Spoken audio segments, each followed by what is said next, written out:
Hello, hello everybody. Welcome back to the another session of Income Tax Act 1961. Today we will discuss very important topic relating to employees. ఎవరైతే ఉద్యోగస్తులు ఉన్నారో వాళ్ళకి ఈరోజు నేను చెప్పేది చాలా యూస్ఫుల్ అవుతుంది. జనరల్గా మీరు ఇన్కమ్ ట్యాక్స్ కట్టేటప్పుడు ఇన్కమ్ ట్యాక్స్ వెబ్సైట్కి వెళ్ళాలి. ఇన్కమ్ ట్యాక్స్ వెబ్సైట్కి వెళ్ళినప్పుడు మీకు రెండు ఆప్షన్లు చూపిస్తుంది. మీరు ట్యాక్స్ ప్లానింగ్ ఏమైనా చేసుకున్నారా లేదా నార్మల్గా కట్టేస్తారు ఇన్కమ్ ట్యాక్స్. ట్యాక్స్ ప్లానింగ్ చేసుకుంటే ఆప్షనల్ అనే ఒక ఆప్షన్ ఉంటుంది, అది సెలెక్ట్ చేసుకున్నా అని అడుగుతుంది. లేదు ఆ ట్యాక్స్ ప్లానింగ్, ఆ ట్యాక్స్ ప్లాన్ని అపాయింట్ చేసుకోవడం, వాటికి డబ్బులు ఇవ్వడం, ఇంకో వాళ్ళంతా ఎందుకు మాకని నార్మల్గానే పే చేస్తాం, కాకపోతే తక్కువ రేట్లో మా దగ్గర ఇన్కమ్ ట్యాక్స్ తీసుకోండి అంటే డైరెక్ట్గా ఆటోమేటిక్గా ఇన్కమ్ ట్యాక్స్ వెబ్సైట్ మిమ్మల్ని ఆటోమేటిక్ డిఫాల్ట్ రీజన్ రేట్లో ఆ ఇన్కమ్ ట్యాక్స్ క్యాలిక్యులేట్ చేసి ఇంత ట్యాక్స్ కట్టాలని చెప్తుంది. మరి ఎంప్లాయీ ఏది సెలెక్ట్ చేసుకోవాలి? ఆప్షనల్ రీజన్ సెలెక్ట్ చేసుకోవాలా, డిఫాల్ట్ రీజన్ సెలెక్ట్ చేసుకోవాలా? If employee optional reason select చేసుకున్నాడు అనుకోండి, ట్యాక్స్ ప్లానింగ్ చేస్తే అతను ట్యాక్స్ లయబిలిటీ జీరో చేయొచ్చు. మంచి ట్యాక్స్ ఎక్స్పర్ట్ని పట్టుకున్నాం అనుకోండి, అతని ఆదాయం 50 లక్షల లోపు ఉంటే ఎవరు మంచి ట్యాక్స్ కన్సల్టెంట్ని పట్టుకున్నాడు, ట్యాక్స్ ప్లానింగ్ చేశాడు, అతని ఇన్కమ్ని జీరో చేసాడు, అంటే ట్యాక్స్ లయబిలిటీ రాకుండా చూసేసాడు. దాన్ని ట్యాక్స్ ప్లానింగ్ అంటాం. అదే నార్మల్గా డిఫాల్ట్ రీజన్ ఎంచుకున్నాం అనుకోండి, అట్లా ట్యాక్స్ ప్లానింగ్ చేయడానికే వీల్లేదు. మరి డిఫరెన్స్ ఏంది? ఈ ఆప్షనల్ రీజన్కి డిఫాల్ట్ రీజన్కి డిఫరెన్స్ ఏంది? ఈ ఆప్షనల్ రీజన్లో ట్యాక్స్ రేట్లు బాగా ఎక్కువగా ఉంటాయి. స్లాబ్ రేట్లు, ట్యాక్స్ రేట్లు బాగా ఎక్కువగా ఉంటాయి. అదే డిఫాల్ట్ రీజన్ అనుకోండి, ట్యాక్స్ రేట్లు చాలా తక్కువగా ఉంటాయి. చాలామంది ఈ డిఫాల్ట్ రీజన్నే ఎంచుకుంటూ ఉంటారు. సరే, వాటి గురించి మనం డిస్కస్ చేసే ముందు మనం ప్రీవియస్గా 9 పేజీల వరకు డిస్కస్ చేసాం. 9 పేజెస్ వరకు డిస్కస్ చేసాం. ఈరోజు ఇంకొక 10 పేజీలు కుదిరితే నేను ఆ డిఫాల్ట్ రీజన్, నార్మల్ ప్రొవిజన్స్ అది కూడా డిస్కస్ చేద్దాం. అదే ఆ డిస్కషన్తోనే ఈ వీడియో ఎండ్ అవుతుంది కంపల్సరీగా. సరే చూడండి, ఈరోజు మెయిన్ టాపిక్. ఇవన్నీ ఒకసారి ఇన్కమ్ ట్యాక్స్ అన్న వాళ్ళకి చాలా ఈజీగా అర్థమవుతాయి. ఇవన్నీ సిలబస్ అయిపోయిన తర్వాత ఒకసారి వీటి దగ్గరకు వస్తే బాగా అర్థమవుతాయి. కొత్తగా వీరే వాళ్ళకి అంతగా ఎఫెక్టివ్గా అర్థం కాకపోవచ్చు ఇవి. బట్ ట్రై టు అండర్స్టాండ్, అర్థం చేసుకోవడానికి ట్రై చేయండి, ఓకేనా? సరే చూడండి, charge of income tax. Section 4 of the Income Tax Act 1961 is the charging section which provides that జనరల్గా ఇన్కమ్ ట్యాక్స్ అనేది ప్రతి సంవత్సరం వచ్చే ఫైనాన్స్ యాక్ట్లో రేట్లను బట్టే ఛార్జ్ చేస్తారు. సపోజ్ శాలరీస్ అనుకోండి, స్టాండర్డ్ డిడక్షన్ అని ఉంటుంది. అంటే శాలరీడ్ ఎంప్లాయీ అనుకోండి, శాలరీడ్ ఎంప్లాయీకి ఇంత శాలరీ వస్తుంది. సపోజ్ 10 లక్షలు వచ్చింది అనుకోండి, ఆ 10 లక్షల్లో 10 లక్షల మీద ట్యాక్స్ కట్టమనదు. ఒక 50,000 స్టాండర్డ్ డిడక్షన్ ఉంటుంది. ఆ 50,000 తీసేసి 9,50,000 మీద ట్యాక్స్ కట్టమంటుంది. ఈ 9,50,000 మీద కూడా మీకు ఏదైనా డిడక్షన్స్ వస్తాయి అనుకోండి, 80C to 80U డిడక్షన్స్, అవి క్లెయిమ్ చేసుకున్న తర్వాత మిమ్మల్ని ట్యాక్స్ కట్టమంటారు. అర్థమవుతుందా? మరి ప్రతి ఫైనాన్స్ యాక్ట్లో ఈ స్టాండర్డ్ డిడక్షన్ అనే దాన్ని అమెండ్ చేస్తూ ఉంటారు. అర్థమవుతుందా? అదే చెప్తున్నారు ఇక్కడ, tax shall be charged at the rates prescribed for the every year by the Annual Finance Act or the Income Tax Act 1961 or both. The charge is on every person specified under section 231. Person అంటే ఏం చెప్పాను నేను? జనరల్గా natural persons, నాలాంటి మీలాంటి మనుషులు income tax కడుతూ ఉంటారు. నేను న్యాచురల్ పర్సన్సే కాదు, ఇంకా చాలామంది ఉంటారు ఇన్కమ్ ట్యాక్స్ కట్టేవాళ్ళు అని చెప్పాను. లైక్ కంపెనీస్ అని, ఫార్మ్స్ అని, అసోసియేషన్ ఆఫ్ పర్సన్స్ అని, ఆర్టిఫిషియల్ జ్యుడిషియల్ పర్సన్స్ అని, రకరకాల వ్యక్తులు ఉంటారు, కంపెనీస్ అని, వీళ్ళందరూ ఇన్కమ్ ట్యాక్స్ కడుతూనే ఉంటారు, ఓకేనా? అదే చెప్తున్నారు ఇక్కడ, tax is chargeable on the total income earned during the previous year and not the assessment year. జనరల్గా ప్రీవియస్ ఇయర్లో సంపాదించిన దాని మీద అసెస్మెంట్ ఇయర్లో ట్యాక్స్ కట్టాలని ఉంటుంది. అంటే ఇప్పుడు 2024 సంవత్సరంలో ఉన్నాం. 2024 సంవత్సరంలో ఉంటే 2023లో ఏదైతే సంపాదించామో దాని మీద ట్యాక్స్ కట్టాలి 2024లో. అది నార్మల్గా ఉంటుంది. కానీ ఎంప్లాయీస్కి ఎలా ఉంటుందంటే జీతం పే చేసే టైంలోనే టీడీఎస్ అని కట్ చేస్తారు. ఏ సంవత్సరంలోది ఆ సంవత్సరమే తీసుకుంటూ ఉంటారు. బట్ ఫార్మాలిటీకి ఏం చెప్తారంటే ఒక సంవత్సరంలో సంపాదించింది ఇంకో సంవత్సరంలో ట్యాక్స్ కట్టాలి. 2023లో సంపాదించింది 2024లో ట్యాక్స్ కట్టాలి. ఇది రూల్. కానీ కొన్ని సందర్భాలు ఉంటాయి. ఎన్ని సీఏ ఫైనల్లో చదువుకుంటారు ఈ సెక్షన్లని. సెక్షన్ 172, 174, 174A, 175 అండ్ 176 ఇవన్నీ సీఏ ఫైనల్లో వస్తాయి. కొంతమంది ఉంటారు, వాళ్ళు ఏంటంటే తిరిగి వచ్చే ఉద్దేశం ఉండదు వాళ్ళకి. దేశాన్ని కంప్లీట్గా వదిలేసి వెళ్ళిపోతూ ఉంటారు.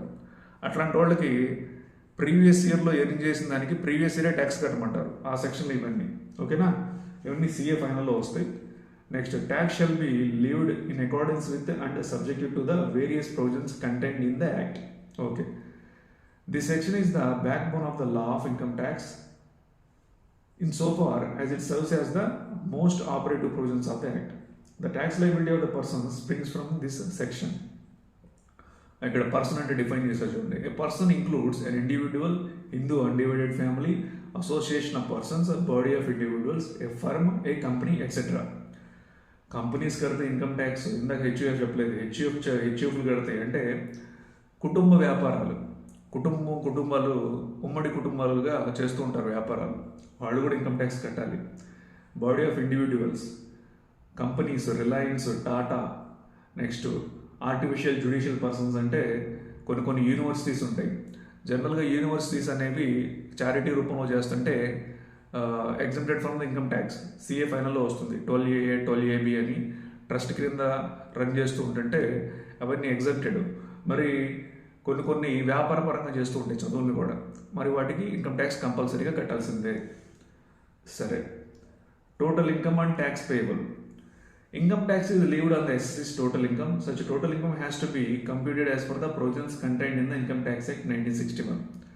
Let us go step by step to understand the procedure for the computation of the total income of an individual for the purpose of the levy of income tax. ఇండివిజువల్కి ఎలా ఉంటుంది ట్యాక్స్ అనేది నేను చెప్పాను మీకు. అన్ని వీడియోలన్నీ కంటిన్యూషన్. లెక్చర్ 1, లెక్చర్ 2, ఇది lecture 3 కాబట్టి లెక్చర్ 1, లెక్చర్ 2 కొద్దిగా చూసి ఈ వీడియో చూడండి. ప్రీవియస్ వీడియోస్కి కంటిన్యూషనే. ఇంకా నెక్స్ట్ వచ్చే ఒక 4-5 వీడియోస్ కూడా కంటిన్యూషన్ వీడియోసే ఉంటాయి. Determination of residential status. నేను ఒక వ్యక్తి మన దేశంలో ఇన్కమ్ ట్యాక్స్ కట్టాలంటే అతని రెసిడెన్షియల్ స్టేటస్ని బట్టి ఇన్కమ్ ట్యాక్స్ కట్టమంటారని చెప్పాను నేను. మరి అతను రెసిడెంటా కాదా అని ఎలా డిటర్మైన్ చేస్తారు? అది ఇక్కడే ఉంది, అదంతా ఇక్కడే ఉంది చూడండి.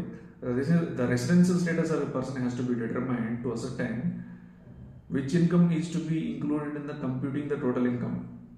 The residential status as per the Income Tax Act can be classified as under residential status under the Income Tax Act 1961.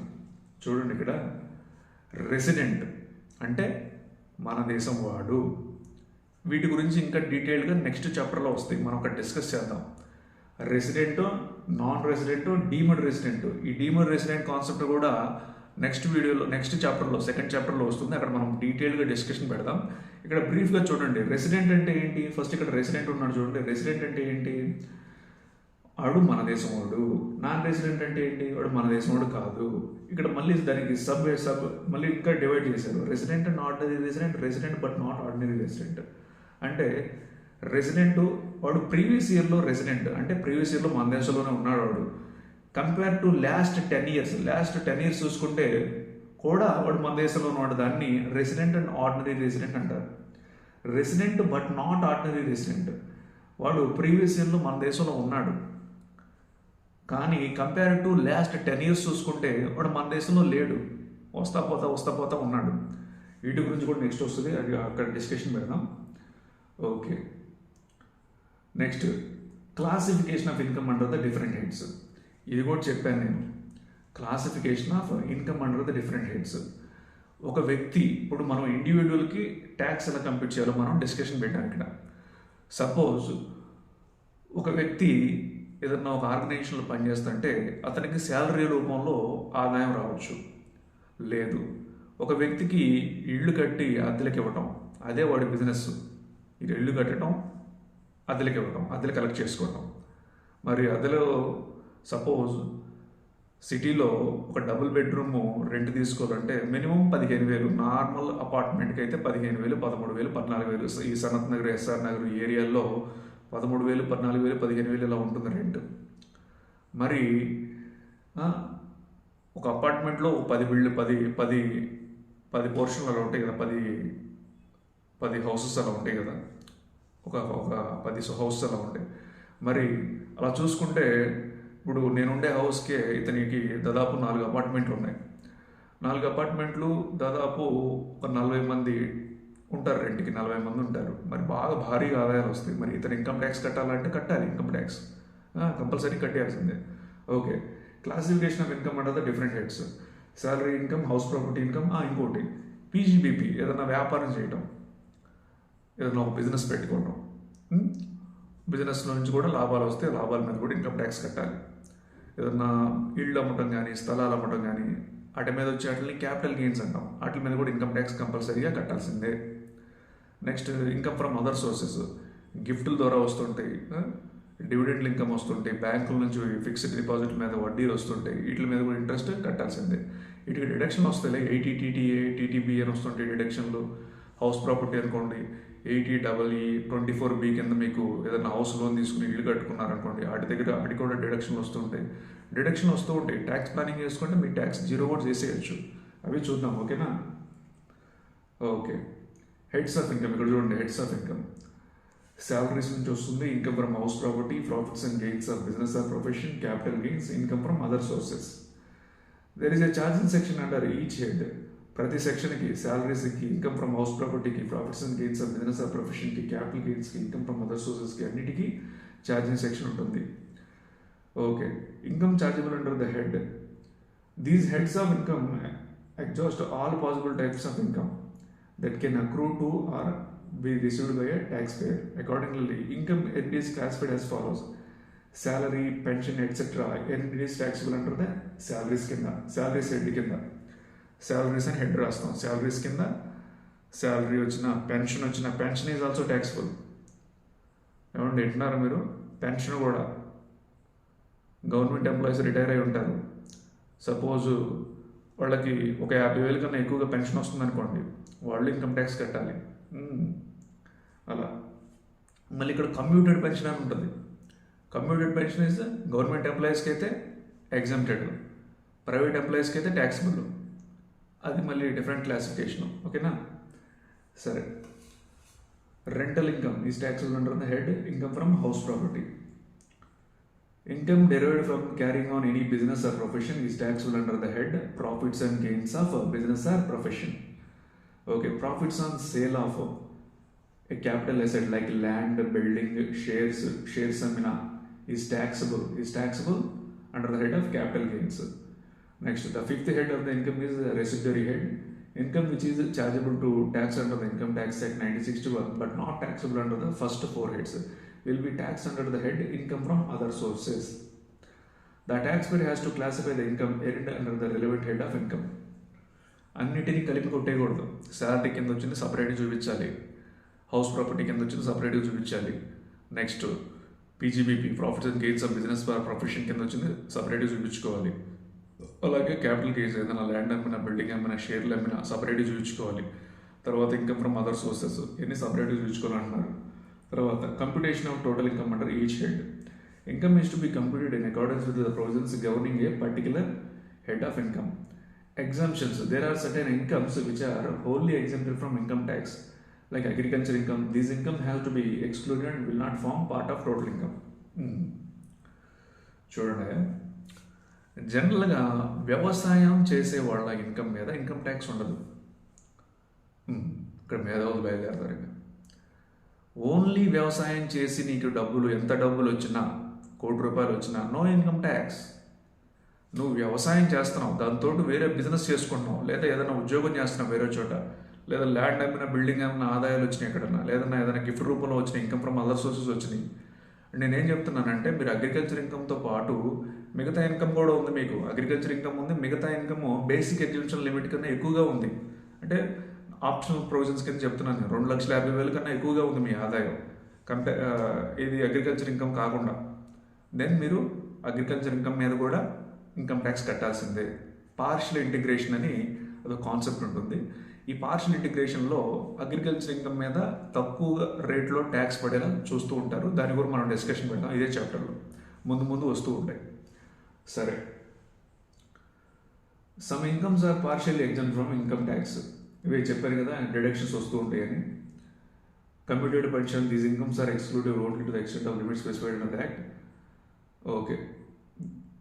Deductions. There are deductions and allowances prescribed under each head of income. For example, while calculating income from house property for let out property, municipal taxes, ఇది ప్రాసెస్. House property income ఎలా calculate చేయాలి, house property income gross annual value అని, తర్వాత దానిలో నుంచి municipal taxes అని ఇది తీసేస్తాం. తర్వాత అట్లు స్టాండర్డ్ డిడక్షన్స్ ఉంటాయి, లైక్ సెక్షన్ 24A, 24B, అవన్నీ అయిపోయిన తర్వాత మీకు total income from house property వస్తుంది. అదంతా ఒక క్యాలిక్యులేషన్ చూద్దాం, అది కూడా చూద్దాం. నెక్స్ట్ ఇదంతా ఏం అవసరం లేదు. Next clubbing of income of spouse and minor child etcetera. నేనేం చెప్పాను మీకు నిన్నటి వీడియోలో, జనరల్గా ఎవరికైనా ఇంతే ఉంటుంది. ఇన్కమ్ ట్యాక్స్ కట్టాలంటే బాధగానే ఉంటుంది. తక్కువగా సంపాదించే వాళ్ళ గురించి చెప్తున్నాను నేను. మీరు నెలకు 60,000 రూపాయలు సంపాదించిన ఇన్కమ్ ట్యాక్స్ కట్టాల్సిన అవసరం లేదండి బాబు. అది ముందు ముందు వస్తుంది వీడియోలో. రూపాయి ఇన్కమ్ ట్యాక్స్, 10 లక్షలు సంపాదించిన రూపాయి ఇన్కమ్ ట్యాక్స్ కట్టాల్సిన అవసరం లేదు మీరు. నెలకు 1,00,000 రూపాయలు సంపాదిస్తున్నారు, అయినా ఇన్కమ్ ట్యాక్స్ కట్టాల్సిన అవసరం లేదు మీరు. లీగల్గానే, ఇల్లీగల్గా ఏం కాదు. చూద్దాం. Clubbing of income of spouse and minor child. In case of individuals, income tax is levied on the slab system on the total income. The tax system is progressive, that is, as the income increases, the applicable rate of tax increases. Some taxpayers in the higher income bracket have a tendency to divert some portion of their income to their spouse, minor child, etc. to minimize their tax burden. చెప్పానా, tax burden తగ్గించుకోవడానికి suppose ఒక 10 లక్షలు దాటి 1,00,000 రూపాయలు వచ్చింది ఆదాయం, అతను 30% స్లాబ్లోకి వెళ్ళిపోతాడు. ఏదైతే 10 లక్షలు దాటి ఎంతైతే ఆదాయం వచ్చిందో దాని మీద 30% గవర్నమెంట్ ట్యాక్స్ కట్టాలి. అంటే 1,00,000 రూపాయల మీద 30%, 30,000 గవర్నమెంట్కి ట్యాక్స్ కట్టాలి. మరి ఈ 1,00,000 రూపాయలని ఎవరికన్నా మళ్ళిస్తే అతని ట్యాక్స్ తగ్గుతుంది, 30,000 రూపాయలు తగ్గుతుంది. మరి ఇట్లా చేయడం ఇల్లీగల్. ఇట్లా చేయడం ఇల్లీగల్. బాధగానే ఉంటుంది అంత ట్యాక్స్ కట్టాలంటే, ఇట్లా చేయడం ఇల్లీగల్. మరి అట్లా చేస్తే తప్పు కదా. మరి అవన్నీ తీసుకొచ్చి నీ దారిలో కలుపుతారు, నీ దారిలో కలిపి ఇన్కమ్ ట్యాక్స్ కట్టమంటారు. ఓకేనా? Okay. In order to prevent such tax avoidance, clubbing provisions have been incorporated in the Act, under which the income arising to certain persons like spouse, minor child, have to be included in the income of the person who have diverted his income for the purpose of computing tax liability. For detailed discussion, Chapter 4, income of the persons. Okay, next chapter lo vastundannadu idi kuda.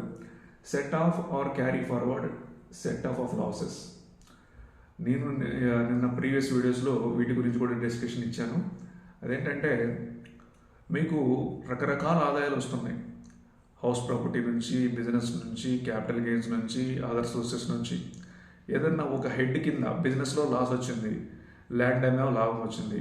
ఈ లాభాన్ని ఈ లాస్తో పూడ్చుకుని ఏదన్నా మిగిలితే income tax కడతావు. ఇంకా loss ఉంది నీకు, ఆ లాస్ని next 8 years వరకు మీరు క్యారీ ఫార్వర్డ్ చేసుకోవచ్చు. ఎప్పుడైతే ఆ లాస్ మీకు కూడిపోతుందో అప్పుడు దాకా మీరు మీ వేరే హెడ్ ఆదాయం వస్తుంటే ఆ ఆదాయాన్ని అడ్జస్ట్ చేసుకోవచ్చు. మీరు ఆ వెసులుబాటు ఇచ్చింది ఇన్కమ్ ట్యాక్స్.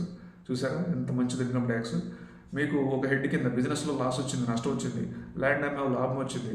మరి ఆ ల్యాండ్ అమ్మిన లాభం ఈ నష్టాన్ని పూడ్చుకొని మిగిలితే ఇన్కమ్ ట్యాక్స్ కట్టు. లేదు ఇంకా నష్టం ఉంది, నెక్స్ట్ ఇయర్ క్యారీ ఫార్వర్డ్ చేసుకో ఆ నష్టాన్ని అప్ టు 8 అసెస్మెంట్ ఇయర్స్ దాకా. చూడండి అలా అదే చెప్తున్నారు. An assessee may have different sources of income under the same head of the income. He may have profit from one source and loss from the other.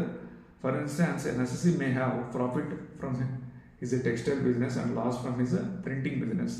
This loss can be set off against the profits of a textile business to arrive at the net income chargeable under the head profits and gains of business or profession. Similarly, an assessee can have loss under one head of income, say profits and gains of business or profession, and profits under the another head of income, say income from house property.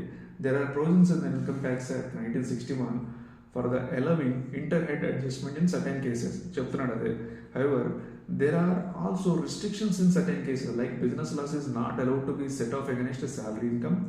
Default tax regime under section 115 BAC puts more restrictions like loss from house property cannot be set off from the income under any other head. Further, losses which cannot be set off in the current year due to inadequacy of eligible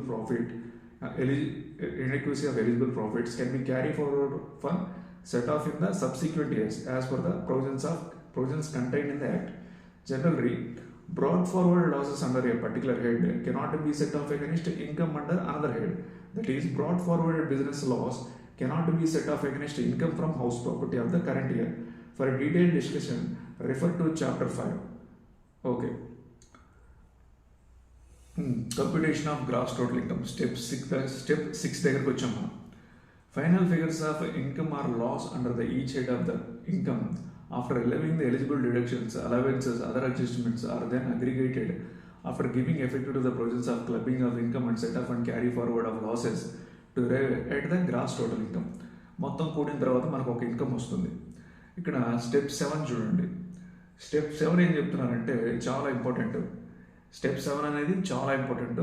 మీరు tax save చేసుకోవాలి. Optional reason ఎంచుకున్నారు. Default రీజన్లో ఏమి రావు, optional రీజన్లోనే వస్తాయి ఇవన్నీ. Optional reason ఎంచుకున్నారు. Optional reason ఎంచుకుంటే మీకు చాలా అంటే చాలా డిడక్షన్లు వస్తాయి. మరి ఈ డిడక్షన్ క్లెయిమ్ చేయాలంటే 80C to 80U డిడక్షన్స్ మీకు బాగా తెలిసి ఉండాలి. Okay, there are deductions prescribed from gross total income. 2 types of deductions are available from gross total income. Deductions under Chapter 6A and deduction under Section 10AA. The deductions would be allowed to SSE who opts out of the default tax regime and pays tax under the optional tax regime as per the normal provisions of the Act. Subject to the fulfillment of requisite conditions stipulated thereunder, deductions from gross total income in case of the SSE opting out of the default tax regime. Okay, default tax reason ఉంటే మీకు deduction రావు. Default tax reason నుంచి బయటకు వస్తే మీకు select చేసుకుంటే optional reason అని ఇవన్నీ వస్తూ ఉంటాయి. సరే చూడండి, డిడక్షన్ అండర్ చాప్టర్ 6A ఏమొస్తుంది మీకు బ్రీఫ్గా చూడండి. ఇవి నెక్స్ట్ చాప్టర్ 7th 8th చాప్టర్లో వస్తాయి ఇవన్నీ. మీరు లైఫ్ ఇన్సూరెన్స్ పాలసీ ప్రీమియం ఏదైనా పే చేశారు, లైఫ్ ఇన్సూరెన్స్ ప్రీమియం కట్టుకుంటున్నారు, వాటిని మీ టోటల్ ఇన్కమ్ నుంచి తీసేయచ్చు.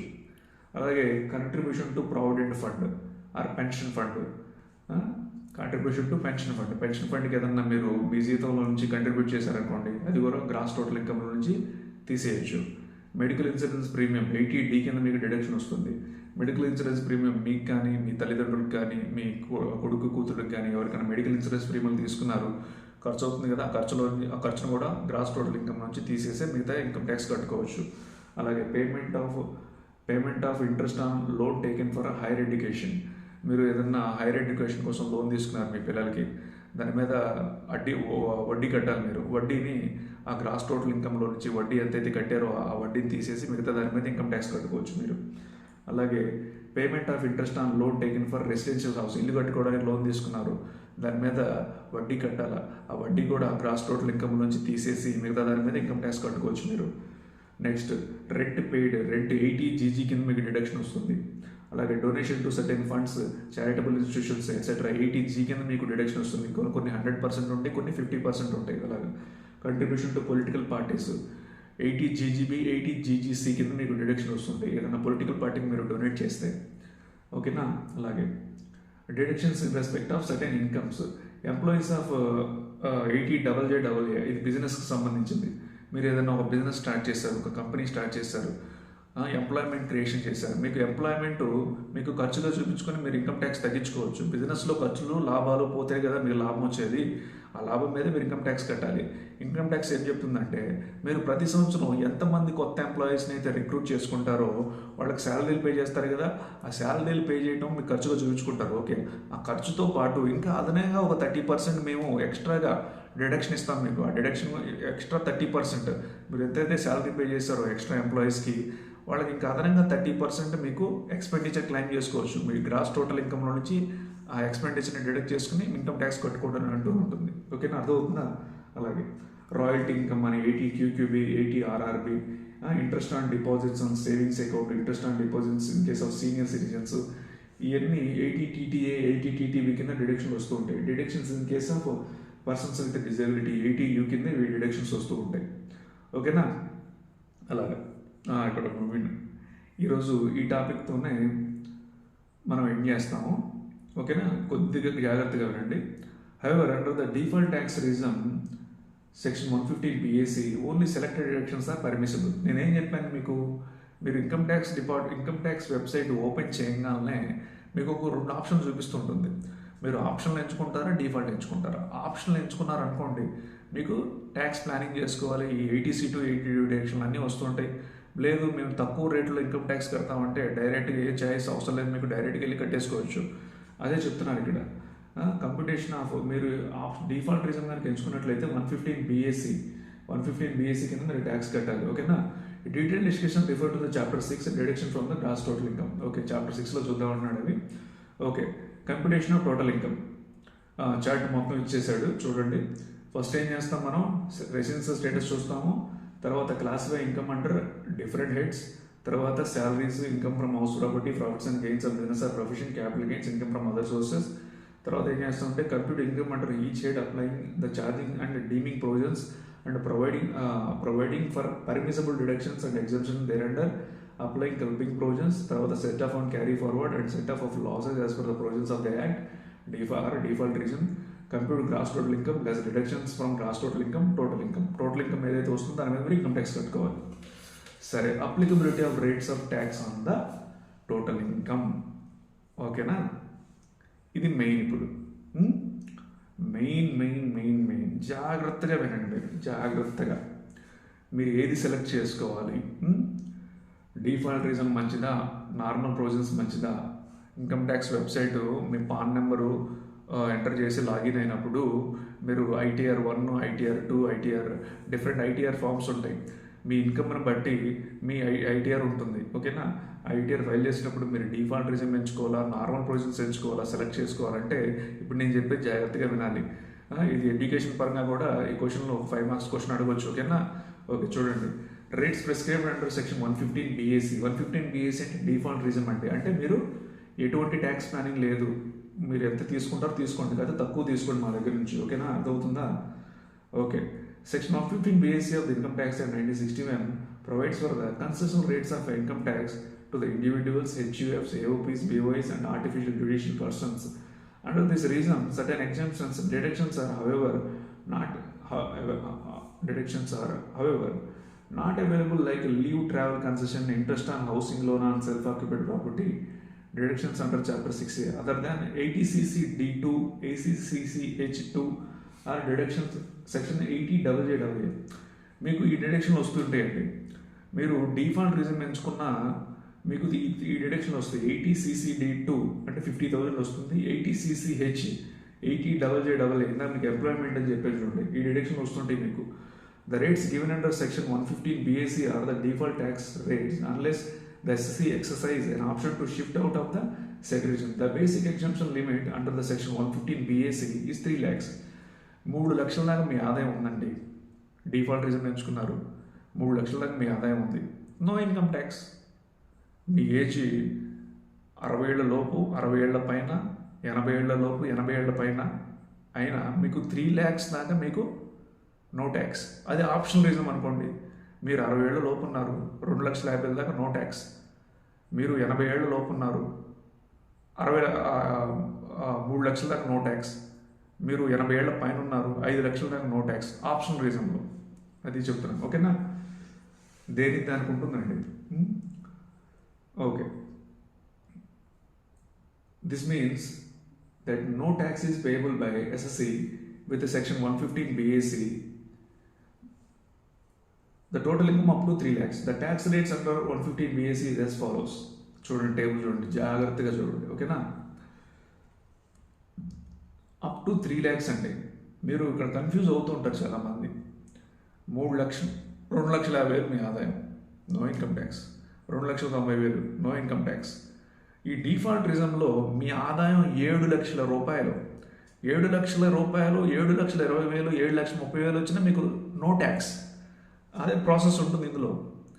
మీ ఆదాయం 7 లక్షల దాకా ఉందనుకోండి, 7 లక్షలు అంటే ఎంత, దాదాపు 60,000, 70,000, 60,000 ఉంటుంది, 65,000 అలా ఉంటుంది ప్రతి నెలకి. అంతున్నా మీరు ఇన్కమ్ ట్యాక్స్ కట్టాల్సిన అవసరం లేదు ఈ డిఫాల్ట్ రీజన్లో. అదే నార్మల్ ప్రొవిజన్స్ అనుకోండి, 5 లక్షలు దాటితే 2,50,000 దాటితే ఇన్కమ్ ట్యాక్స్ కట్టాలి. బట్ అప్ టు 5 lakhs మీకు రీబేట్ వస్తుంది. ఇక్కడ కూడా అదే రీబేట్ అనే కాన్సెప్ట్ ఏందో ఇక్కడ డిస్కస్ చేద్దాం. అది కూడా మీరు అప్ టు 3 lakhs మీరు ఇన్కమ్ ట్యాక్స్ కట్టాల్సిన అవసరం లేదు. చూసారా, అప్ టు 3 lakhs నిల్లు, మీకు ఇన్కమ్ ట్యాక్స్ అవసరం లేదు. ఫ్రమ్ 3 lakhs to 6 lakhs అంటే ఈ 3 lakhs సపోజ్ మీ ఆదాయం ఒక 15 లక్షలు అనుకుందాం. ఇక్కడ ఎగ్జాంపుల్ ఒక 15 లక్షలు మీ ఆదాయం. ఈ 3 lakhsకి 6 lakhsకి మధ్యలో ఎంత ఉంటుంది? 3 lakhs ఉంటుంది. ఈ 3 lakhs మీద 5% అంటే 15,000 కట్టాలి ట్యాక్స్. ఇక్కడ రాసుకోండి 15,000. దీని మీద ఎడిట్ చేయడం కుదరదు, అందుకనే నేను రాయట్లేదు. ఇక్కడ 15,000, ఈ 5% 15,000. తర్వాత మీ 6 lakhs నుంచి 9 lakhs మధ్యలో ఉన్న ఆదాయం మీద 10%, అంటే 3 లక్షల మీద 10% అంటే 30,000. ఇక్కడ 15,000, ఇక్కడ 15,000, 5% ఎదురు, ఇక్కడ 10% ఎదురు 30,000, మొత్తం కలిపితే 45,000. అలాగే ఈ 9 లక్షలు 12 లక్షలు మధ్యలో ఉన్న ఆదాయం అంటే ఈ 3 లక్షల మీద 15% అంటే 45,000. 15% అంటే 45,000. 45,000 90,000 వచ్చింది ఇక్కడ వాటికి. ఈ 15% వాటికి 90,000 వచ్చింది. ఓకే, 90,000 వచ్చింది. తర్వాత ఫ్రమ్ 12 lakhs to 15 lakhs 12 లక్షల నుంచి 15 లక్షల మధ్య ఉన్న దాని మీద 20% అంటే దాదాపు ఎంత వస్తుంది చూడండి, 60,000 వస్తున్నట్టుంది. 60,000 వస్తున్నట్టుంది. మరి 60,000 మొత్తం 90,000, 60,000, 1,40,000 ట్యాక్స్ కట్టాలి మీరు. మీ ఆదాయం 15 లక్షలు అనుకోండి, 1,40,000 ట్యాక్స్ కట్టాలి. అర్థమవుతుందా? అది దీనికి ఆప్షనల్ రీజన్కి చాలా డిఫరెన్స్ ఉంటాయండి. మీరు ట్యాక్స్ ప్లానింగ్ చేశారనుకోండి, ఇక్కడ 1,40,000 వచ్చింది కదా, ఈ 1,40,000 కట్టకుండా మళ్ళీ మీరు కట్టిన ఏదన్నా ఇంతకుముందు టీడీఎస్ రూపంలో ఏదైనా కట్టే ఉంటుంది కదా మీకు, ఎంప్లాయర్ పే చేసేటప్పుడు అది కూడా రీఫండ్ తెచ్చుకోవచ్చు. ఇది ఆప్షనల్ రీజన్లో. అది కొద్దిగా డేంజర్, ఎందుకంటే ఇన్కమ్ ట్యాక్స్ నోటీసులు ఎక్కువగా ఇచ్చే పాసిబిలిటీ ఉంది అక్కడ. ఓకేనా? ఇక్కడైతే దాదాపు 1,40,000 ట్యాక్స్ కట్టాలి. ఓకే, అవన్నీ మీకు నెక్స్ట్ వీడియోలో డీటెయిల్గా నేను రిటర్న్ నోట్స్లో రాయాలి. కొద్దిగా రాస్తూ ఎక్స్ప్లెయిన్ చేస్తూ ఉండాలి. ఇలా నోట్తో చెప్తే మీకు అర్థం కాదు. మీకు నెక్స్ట్ వీడియోలో difference between the default reason and normal provisions ఒక ప్రాబ్లం తీసుకుని మీకు ఎక్స్ప్లెయిన్ చేస్తాను. ఓకేనా? సరే చూడండి, ఇది default reason. Rates prescribe by the annual finance act and the optional reason. Okay, పైన మనం రేట్స్ చూసాం, ఆప్షనల్ రీజన్కి రేట్లు అవన్నీ. మరి డిఫాల్ట్ రీజన్ చూడండి, individual HUF, AOP, BOS and artificial judicial persons who exercise the option to opt out of a default regime under 115 BAC have to pay tax as per the normal provisions of the Act. Under the normal provisions of the Act, the rate of tax are prescribed by Annual Finance Act of the year. The individual HUF, the basic exemption limit is 2,50,000. Individuals ki HUF ki basic exemption limit 2,50,000. 2,50,000 దాకా మీరు income tax కట్టాల్సిన అవసరం లేదు. This means that as per the normal provisions of the Act, no tax is payable by the individuals with a total income up to 2,50,000. These individuals whose total income is more than 2,50,000 but less than 5 lakhs. మీ ఆదాయం 2,50,000 నుంచి 5 లక్షల మధ్యలో ఉంది, దాని మీద 5% tax కట్టాలి, అంటే 12,500 కట్టాలి. మీకు నెక్స్ట్ ఒక ప్రాబ్లం వేసి చెప్తాను ఇవన్నీ, అప్పుడు మీకు క్లారిటీగా అర్థమవుతుంది. చూడండి, 5 లక్షల నుంచి 10 లక్షల మధ్య ఉన్న ఆదాయం మీద 20% ట్యాక్స్ కట్టాలి మీరు. 5 లక్షల నుంచి 10 లక్షల మధ్యలో ఉన్న ఆదాయం మీద 20% ట్యాక్స్ కట్టాలి. 10 లక్షల కన్నా ఇంకా ఎక్కువ ఎంత ఉంటే దాని మీద 30% ట్యాక్స్ కట్టాలి. అది ఓకేనా? సరే, అవి వేసి ట్యాక్స్ కంప్యూట్ చేస్తారు మీరు.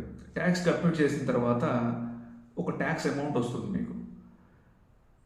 ఆ ట్యాక్స్ అమౌంట్ వచ్చిన తర్వాత సపోజ్